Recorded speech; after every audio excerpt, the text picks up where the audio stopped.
ძირფასო ტელემაყურებლებო ჩვენ ვიყოფებით აეროპორტში და ერთი ზურგი რო შემაგცევთ ყველამ შეიძლება? არა თქვა მე რა. აი ზურგი შემაგცევთ რა ხდება?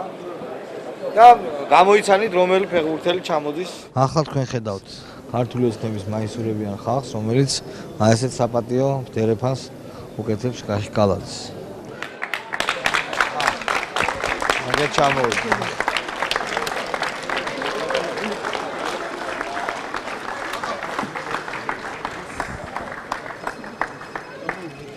კახა.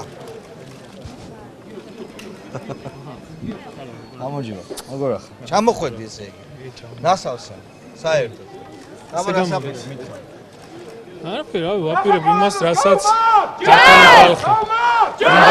მინდა შევუერთდეთ ჩემი თანამემამულეებს და ვიბრძოლოთ სიმართლისთვის, რაც ეს ჩვენ ქვეყანაში არ არის. მე სამ ქვეყნის შვილი ვარ, ქართველი ვარ, აქ დავიბადე. ამ ქვეყანაში ყველაფერი ის, რაც ჩემთვის არის ძვირფასი და ყველაფერს გავაკეთებ. იმისთვის შევიტან ჩემ ბანტარაცულს, რომ ჩემმა შვილებმა თქვენ შვილებთან ერთად რომ იცხოვროს ერთიან ძლიერ თავისუფალ და რასთავარი. კენჭისყრას ხომ არ აპირებ? კენჭისყრას. საქართველოში. კენჭისყრას აპირებ? არ ვიცი, ხა ამჯერად მიჭირს რაღაცაზე, ვერ გეტყვი, ამჯერად მიჭირს, ეხლა ჩამოვედი როგორც ხედავთ და მომავალში გასმულობთ ყველაფერს, დამალული არ იქნება არაფერი. აი, შევხვდებით კიდევ. მოგესალმებით ძირფასო ტელემაყურებლებო, ჩვენ ვესტუმრეთ კახი კალაძის. ყველაზე ცნობილ მოქმედ, უკვე მოქმედი არ არის, მაგრამ ქართულ ფეხბურთელს სოფლიოში. გამარჯობა.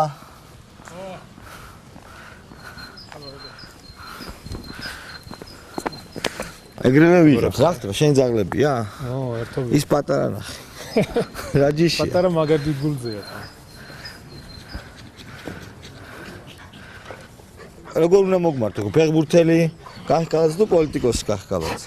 ფეხბურთელი ახლა დავამთავრე ფეხბურთს. ესე იგი პოლიტიკოსი კახი კალაძე ხო? პოლიტიკოსი ამ ეტაპზე. პოლიტიკა ხო იცი, ხა ძალიან ვერ ვარკვევი მე პოლიტიკაში რა, მაგრამ დამათვალიერებინა ბა. რა გაინტერესებს? ყველაფერი. აკრედიტაციის გარეშე ვარ თან. ისე რომ ჩამოხვედი, ძალიან ბევრი დაცვა დაგვდა და ჭირდება ამდენი შენი აზრით. დაცვა ახლა ყოველთვის იყო ის ტრაგედია რა ჩემ ოჯახში, ჩემს მასთან დაკავშირებით. იმის მერე ოჯახსთან მეც ყავს დაცვა ხომ მე რა მაგასაცავ არავის არაფერი არ წამირწმევია, არავის არაფერი დამოუკიდებლია. ეს რა არის? აჰა. ეს არის ჩემი წარსული ცხოვრების აღწერა რა ეს შემთხვევაში. საიდან? დინამოდან? დინამოდან თუ უფრო? აქ არის ძირითადად მილანის ფოტოები რა, ეს წარმატებული წლები რაც მქონდა. იცი რა, ამბობენ რომ ფეხბურთელის ცხოვრება გარკვეულად ტრაგიკულიც არის. თამაშობს საერთოდ სახალხო სიყვარული გაქვს და მე ვეღარ თამაშობ და რისკინას ხარ მოწოდებული, იმას ვერაფერთ ვერ ცვლიო და მართალია ყოფილა ესეთი გზნობა ან შენ ეხლა გაქვს თუ არა შენს მეგობრებს თუ ქონიათ ეს. არა, როგორ არის, იცი, მე ყოველთვის ვამბობდი და ეხლაც ვიძახი რა, ფეხბურთი არის აი საოცარი სპორტია რა, რომ იყოს შესაძლებლობა მთელი ცხოვრება ფეხბურთს ვითამაშებდი და სპორტში ვიქნებოდი, მაგრამ ერთვენიერ დღეს გიწევს ვარის თქმა, აქ არის ძალიან დიდი მნიშვნელობა აქ წლებს, მე შენ ფიზიკურ შესაძლებლობებს კონდიციას. მე ვიცი ძალიან ბევრი ფეხბურთელი ვიცი, ისეთები რომელსაც ძალიან გაუჭირდათ, როდესაც საფეხბურთო კარიერა დაასრულა. ეს კი ჩემპიონთა ლიგის თასია. შენ როდესაც მიჩვეული ხარ ერთ რიტმს, იცი დილას იღვიძებ რა უნდა გააკეთო და წახვიდე ვარჯიშზე, ეს როდესაც წლების განმავლობაში გრძელდება, ერთვენიან დღეს გიწევს ამ ყველაფერზე ვარის თქმა. გარდა ამისა, თვითონ შეგრძნება ალბათ როგორია სტადიონზე რომ გამოდიხარ და 10,000-ობით ადამიანი, მithumetes გოლი თუ გაქვს, მithumetes კარგად თუ ითამაშე, რამე შეედრება. საოცარი შეგრძნება, მithumetes თუ ისეთ გუნდებში თამაშობ როგორც მილანი, თქვა ევროპაში თამაშობ, სხვა მიდგომაა სპორტის მიმართ, ფეხბურთის მიმართ არის დღესასწაულია ფეხბურთი. პირველად რომ გამოხვედი მილანის შემადგენლობაში. ნუ პირველად რომ გამოვედი 2001 წლის თებერვალი იყო მახსოვს, რეჯინასთან მქონდა თამაში, მილანში თამაშობდით სან-სიროზე, მაგრამ მანამდე ნათამაშები მქონდა უკვე სან-სიროზე. კიევის დინამოს შემადგენლობაში ამხანაგური თამაში 2-1 მოუგეთ მილანს, მახსოვს 91 წუთი იყო საჯარიმო დარტყმით გავიტანე გადამწყვეტი გამარჯვების გოლი. კი ამხანაგური თამაში. მაგრამ მაყურებელს ახსოვდა ეგა? კი, ახსოვდა, მაგრამ ამხანაგური თამაში რო იყო, მაინც არ იყო ძალიან ბევრი მაყურებელი, ნუ ეგ ნორმალურია ეხლა, ეხლა გამოხედე, აი მაშინ გამოხედე თებერვალში. კი, მაშინ იყო პირველი თამაში. რა შეგრძნება? ძალიან დიდი, ბაშთან პატარა ვიყავ, 21 წლის ვიყავ, როდესაც მილანში გადავედი, ძალიან ისეთი მთელი ღამე ვფიქრობდი იმაზე, რომ აი პირველი თამაშია, ეგ უნდა იყოს დასამახსოვრებელი თამაში ყველასთვის, იმიტომ დასაწყისს ვიცი რა ძალიან დიდი მნიშვნელობა აქვს. ძალიან კონცენტრირებული ვიყავი, მაქსიმალურად მობილიზებული ვიყავი და მინდა გითხრათ, რომ ძალიან მაგრად ვთამაშე ის თამაში ცენტრალური მცველი. რა მაინტერესებს, ახი, აი ესეთი სახელოვანი ფეხბურთელი ხარ უდაოდ ეხლა. ჩემი მქება აქ ჭირდება. თავში როგორ არ აგივარდა? თან 21, 22, 23 წელს. არ ქონდა, ეხლა არ მითხრა.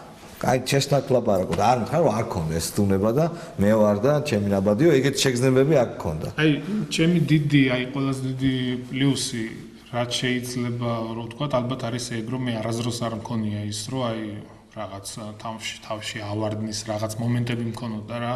ალბათ ამაში უდიდესი როლი ითამაშა ჩემო მშობლებმა, მამამ, დედამ. როდესაც გარდატეხის ასაკში ვიყავი, გულისხმობ 16-17 წელი, აი მაშინ თბილისში მე ბინა არ მქონდა, როგორც ყველა მიცით მე სამტრედიაში დავიბადე, იქ გავიზარდე. როგორი ოჯახი, ხელმოკლე, ჩვეულებრივი საშუალო. ჩვეულებრივი როგორც საშუალო ოჯახი. ძალიან დიდარი ოჯახი არ ქონდა.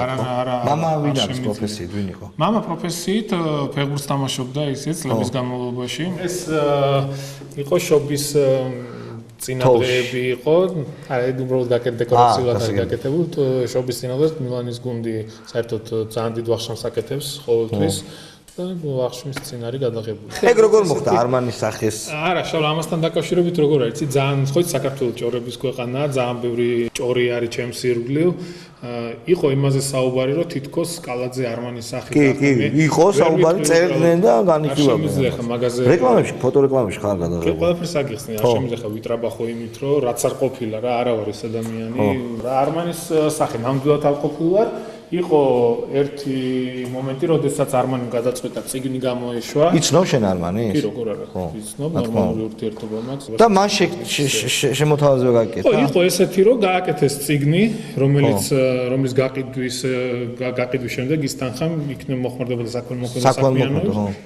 ამასთან დაკავშირებით გადავიღებ მე, კაკამ, ჩემო მეგობრებმა იქ არა მარტო ფეხბურთელები იყვნენ, სხვა წარმატებული სპორტსმენებიც იყვნენ, გადავიღეთ ეს სურათები. ეს იყო არმანი. ანუ ეს ერთჯერადი პროექტი იყო, მეტი არ იყო, არასდროს არ მიგიღია მონაწილეობა, ჩვენებებში კი არა, ფოტო გადაღებებში. მე იყო დოლჩე გაბანა, დოლჩე გაბანა იყო მილანის გუნდის, როგორც მთლიანად გუნდის სპონსორი. ანუ დოლჩეს ასეც უნდა გაბანასაც. ასეთი დალხენილი ცხოვრება. პოპულარული ხარ, ყველას მოსწონ ხარ, ყველას უყვარ ხარ. და უცებ ვიგებთ, რომ რაღაც პონტში ხარს უჭერ მიშას.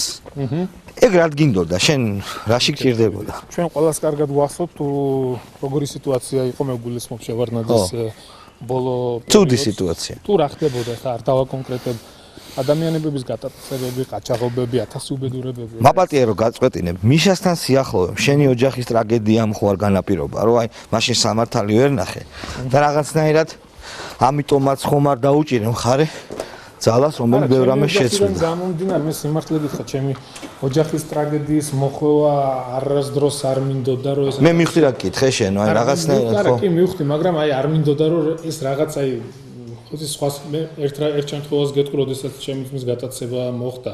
რამოდენიმე დღეში, 2 დღეში მქონდა ჩვენ აქ ოფიციალური თამაში იტალიის ნაკრებთან. კი, მახსოვს. მე ძალიან კარგად მახსოვს ბიჭებმა მაშინ საწყალი დათოყიფიანი იყო მთავარი მწვრთნელი, ძოძუაშვილი იყო კიდე.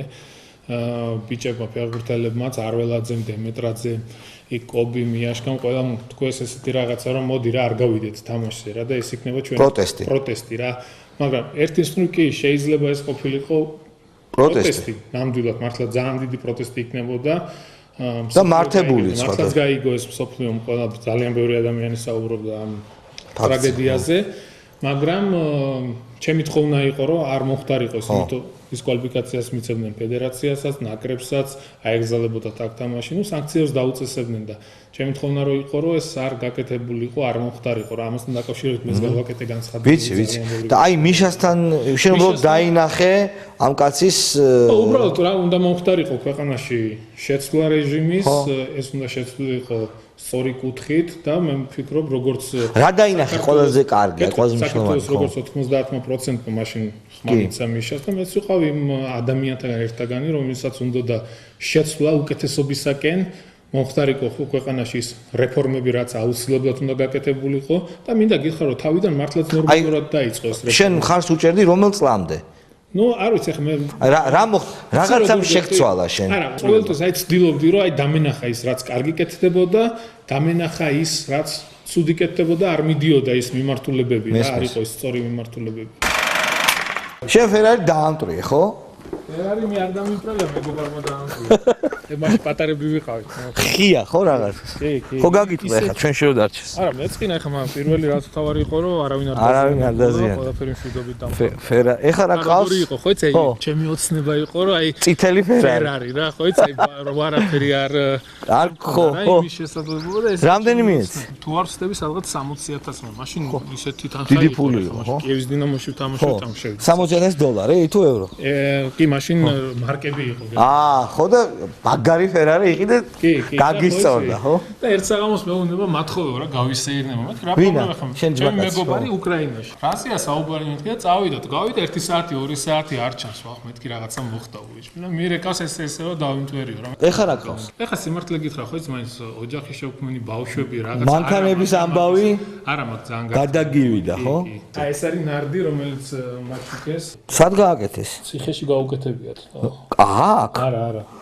ვა, თან დაკავშირებით. მართლა? ციხეში გაკეთებული ნარდი. ვა, ხედავ როგორი ნარდია. არ მომაკრან ისა რა ქვია, ქურდულ სამყაროსთან დაკავშირებით. არა. იქ რა არის, ციხეში იქ აქვს საშუალება, დაზგები რაღაცები აქვს, მუშაობთ. ჩვენთან ვერ გააკეთებია. მაშინ ხო იცი, მილანში რო ვიყავი ძალიან პოპულარული. ხო, რა თქმა უნდა. მას ჩემპიონთა ლიგა ორჯერ რომ მოვიგეთ. ხო, ქართველები იყვნენ. ხო, ნახე როგორ არის, რა, კაი ნაკეთობაა ძალიან. კი, და ძალიან მესიამოვნებდა. მილანში როგორ ასეთი სახლი გაქვს თუ უფრო დიდი თუ უფრო პატარა? არა, მილანში ბინაში ვცხოვრობ. კორპუსის ბინას უძახიან, ხო? თან ერთად აი მან ძალიან ხშირად უყურებ თქვენ გადაცემებს. რეჟიმი აღარ გჭირდება უკვე. ისეთ მკაცრი. არა, მე საერთოდ ძალიან მიყვარს ფორმაში რო ვიყოს, არ მინდა რომ გავსუქდე მე. ეს გიყვარს, ეს გევასება, ტკბილეო. მე არა ეს ბავშვებს მე საერთოდ ვერიდები ცოტა, იმიტომ მიდრეკილება მაქვს შესავით, ნახე. ხო, აბა, მე რა ვქნა. მე გარეჯზე გარეჯში ხვავდი სამჯერ და მივხვდი უკვე ნამდვილად რომ არ შეიძლება, ბევრია რა.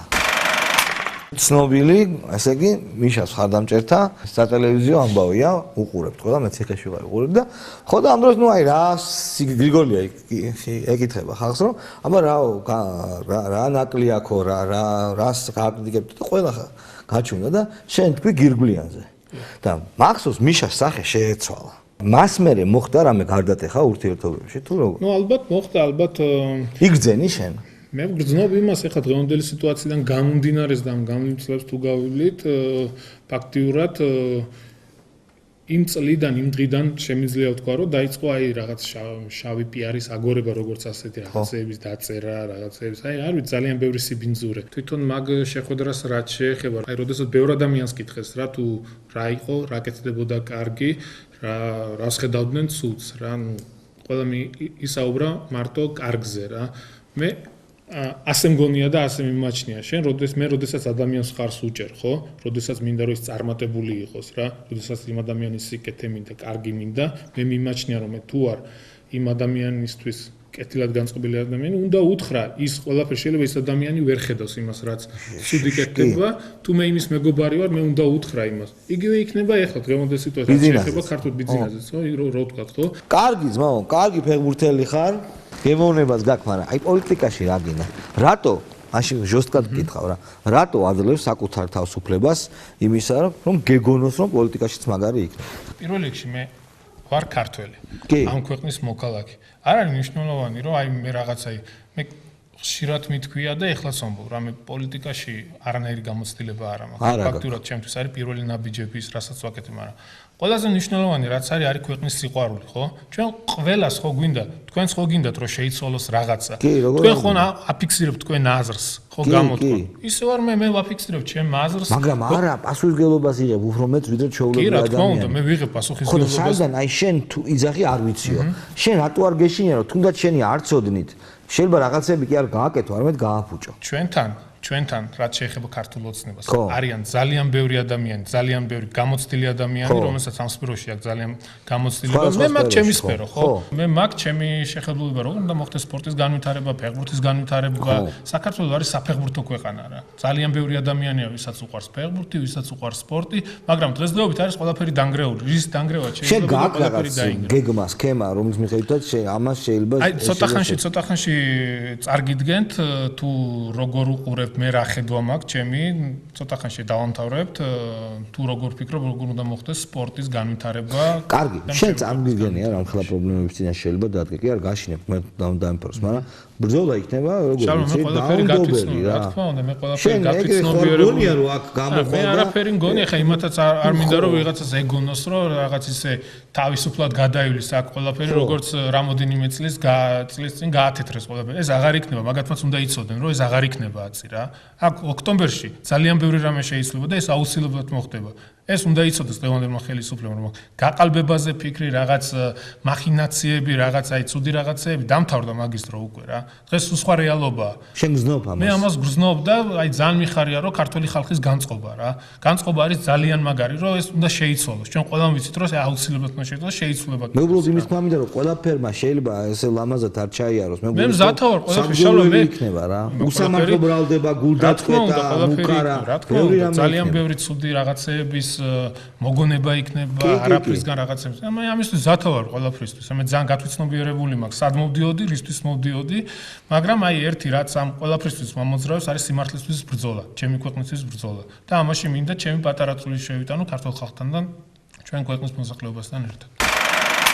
კალადის ამბავიც მოვყევით ახლა ძალიან მნიშვნელოვანი ჩემი აზრით, უმნიშვნელოვანესი, არქიმნიშნულოვანი თემა, ეს არის კომაგი. იცით თქვენ საქველმოქმედო ორგანიზაცია იამეტრეველი არის ხელმძღვანელი და აი ამ კომაგთან დაკავშირებული ამბები უნდა მიმოვიხილოთ. კონტროლის პალატამ ყადაღადაადო კომაგს. გამარჯობათია. გამოეკომაგნენ. ვიცი ხო? და მე მგონი კარგი იქნება. აი ზუსტად ამიტომ მოვედით. სად არიან აბა? თქვენ კომაგს გამოეკომაგეთ ბატონო ხო? აბა როგორ რანაირად დავაფუძნე ახალი საქველმოქმედო ფონდი. ანუ თქვენ ეს ფონდი გექნებათ, სადაც აი ანალოგიურ საქმიანობას განახორციელებთ, ხო? ანუ აქ რაკიღა კონტროლის პალატამ დააყადა ანგარიშები, თქვენც იგივე უნდა გააკეთოთ, ოღონდ ამჯერად იმედი გაქვთ, თქვენ ანგარიშს არ დააყადაებენ? რატომ უნდა დააყადოთ? რა ვიცი, აბა ეს რატო დააყადაეს? კანონის ფარგლებში მოხდება ყველაფერი. რამ გაიძუათ ეს გაიკეთებინათ? ანუ თქვენ პროტესტი გამოხატეთ, რა თქმა უნდა, ამით. თავისთავად. და იმედი გაქვთ, რომ შემოწირულობები იქნება რამე წინასწარი ახსნები. სპორტული კარიერიდან ვიცი, თქვენი სპორტული კარიერა ყველასათვის ცნობილია. დიდი სამეგობრო მყავს როგორც საქართველოში, ასევე მის ბაგეთას. დიდი იმედი მაქვს. გელაკეტაშვილი, ცნობილი ფეხბურთელი არის აქ და აფუძნებს ფონდს, რომელსაც ქვია ქართული ფეხბურთის კომაგი. კიდე იყო მიღაც მოსულია. აგერ არის ხო. მუსიკოსი. აი, რა ხდება, მაესტრო? თქვენ ვიძანდებით, ესე იგი ხალხს რომ კიდე ერთხელ შევახსენოთ. გელაფარჩუკიძე დირიჟორი. დირიჟორი, რას დირიჟორობთ ახლა? ემჭუთა საარაფერს, ისე საერთოდ უგემო კაპიტანი ხართ, ესე იგი თქვენ. უორკესტრო დირიჟორი. ხო. მე ჩვენიერია. თქვენ ვიძანდებით, მე როგორც გავიგე ბასილაიას, ბატონი ბასილაიას ფონდის წევრი. არა, იცით, ბასილაიას ფონდი არ ქვია მას. ეს არის ბასილაიას კვინტეტი, რომელშიც თქვენთვის ყველასათვის საყვარელი და ცნობილი მომღერლები მღეროდნენ. შემდეგ მათ, ნუ ეხლა ნოდიკო ტატიშვილი სოფო ხალვაში, სალომე ბაკურაძე ესის ბავშვებია, რომელიც ანსამბლში მღეროდნენ და შემდეგ აქტიურად დიდი მაესტროს გარდაცვალების მერე გახდა რაღაც ისეთი ზრუნვა საჭირო ამ ბავშვებზე და მე მირჩიეს რომ გამეკეთებინა ესეთი კავშირი არა სამეწარმეო არა კომერციული ეს კავშირი. დიახ.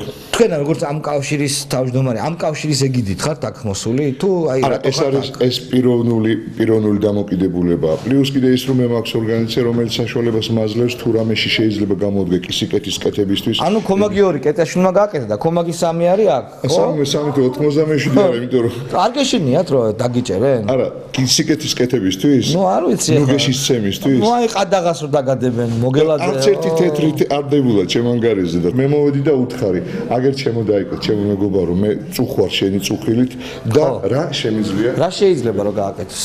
ჩვენ ჩამოყალიბდებით და რაშიც შესაძლებელი იქნება რომ ბატონი დაგვეხმაროს ალბათ ამ გეგმებზე შემდეგ გესაუბრებით. შალვა კიდე მაქვს ძალიან მნიშვნელოვანი თემა კონტროლის პალატის დღევანდელ განცხადებასთან დაკავშირებით. ყადაღა დაგვიდეს, იმიტომ რომ არალიცენზირებული ბანკიდან გადმორიცხაო. გერმანიაში შეიძლება არალიცენზირებული ბანკიდან არსებობს. ბოდიში ერთი წუთით ფიზიკურმა პირმა ბიძინა გიორგობიანმა გერმანიაში არსებული არალიცენზირებული ბანკიდან ბუტლეგერების ბანკიდან გადმორიცხა? რას ნიშნავს არალიცენზირებული ბანკიდან? მიიღო არალიცენზირებული ბანკიდან თანხა? აი ეს არის დანიშნულება მიმღები და გამგზავნე. რომელი აი ეს არის TBC ბანკია, ეგ გასაგებია. მოკლედ ჩვენ გავარკვიეთ კონტროლის პალატამ თქვა რომ თქვენ ხართ პარტია, ქართული ოცნებასთან დაკავშირებული პირი და აქედან გამომდინარე ვრცელდება ყველა ის შეზღუდვა. და როცა წერია არალიცენზირებული ბანკიდანო, ესეთი შეზღუდვა პარტიებს აქვთ, რომ სპეციალური ლიცენზია უნდა იყოს და ლიცენზია გავლილი ბანკი უნდა იყოს პარტიებთან საურთიერთოდ, მაგრამ მთელი ნონსენსი და აბსურდულობა სიტუაციის ის არის, რომ ფონდი კომაგი არის ვითომ პარტია, რაც არის სისულელე. რას აპირებთ ჩვენ დღიდან დაფუძნებისა გარკვევით გამოვაცხადეთ ის, რომ ჩვენ ვართ დამოუკიდებელი საქველმოქმედო საერთაშორისო ორგანიზაცია. ვერ ჩაგირიცხავენ ეს მიზანი არის ზუსტად ის, რაც ხდება ჩვენს ქვეყანაში, აი ეს გაუბედურებული ამდენი ადამიანი, რომელსაც ჩვენ ხედავთ აგერა ყოველდღე. ეს არის უმძიმესი აი ამ ადამიანების მოსმენა დღის მანძილზე. მე ვაპირებ, რომ აი ეს განცხადებები ამ ადამიანების, რასაც ჩვენ აქ ვისმენთ, გადავთარგმნოთ ინგლისურად და საელჩოებს დაურიგოთ. ნუ მოკლედ ბრძოლა აშკარად წვავდება. კი ბატონო, პარტია ხართ თქვენ. მაგას უნდა დამტკიცება. ესე ჰაერზე ჩვენ მიყვევით ამ საქმეს, ძალიან დიდი მადლობა იმისთვის, რასაც აკეთებთ და ჩვენ ამით დღეს ვამთავრებთ ჩვენს გადაცემას. კარგად გრძანდებოდეთ, შეხვდებით ერთმანეთს ძალიან მალე.